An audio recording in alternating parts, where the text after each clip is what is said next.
Tēnā rā koutou katoa, ko Rahira Shortland taku ingoa. No ngā puhi ahau, kei te noho au ki roto o te taitokerau ki tētahi wāhi e karangahi ana ko Kerikeri.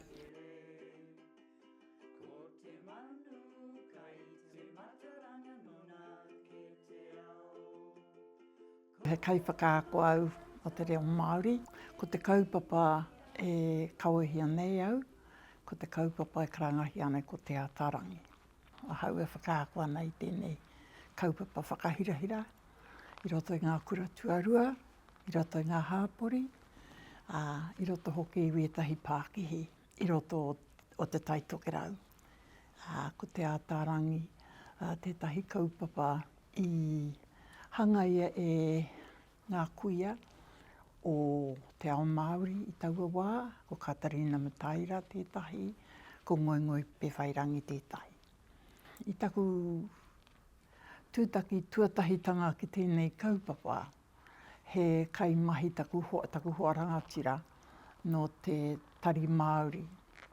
Ka karangahia ngā kuia nei aia, me ētahi atu o ngā āpiha o te tari Māori ki haere ki tētahi wānanga ki te tūtaki ki tēnei kaupapa e karangahi ana ko te ātarangi. Ka haere taku hoa, ko tahi wiki rātou e wānanga ana, ka hoki mai ki te kāinga.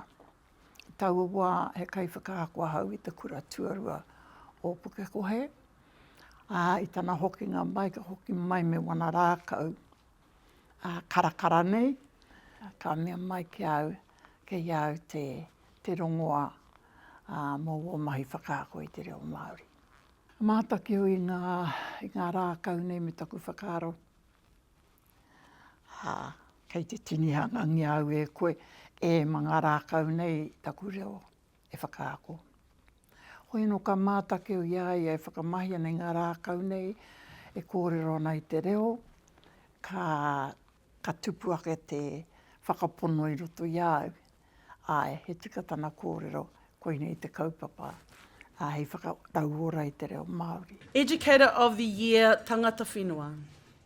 This award recognises an ace Māori educator for outstanding service and contribution to the development and delivery of adult and community education for Māori. Please join me in congratulating our 2025 Educator of the Year Tangata Whenua, Whaia Rahira Shortland.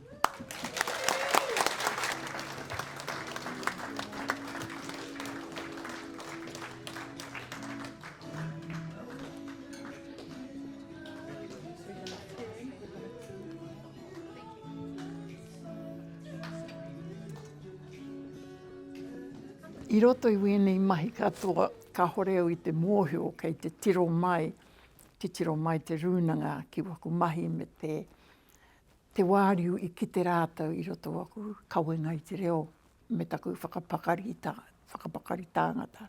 Ka tae mai te kōrero kia au te rā kua whiwhiau i tētahi tohu. Anā, ko te tohu nei, ko te kaiwhakaako o te tau 2025. Ko hau te kaiwhakaako i whiwhi te rā tohu mo te kaiwhakaako mo tēnei tau. Nō reira, nōku te maringa nui, e harara mōku anake mo te whānau o te ātarangi, mo taku whānau ake. E kore e wareware hia te tautoko mai o te rāhunga.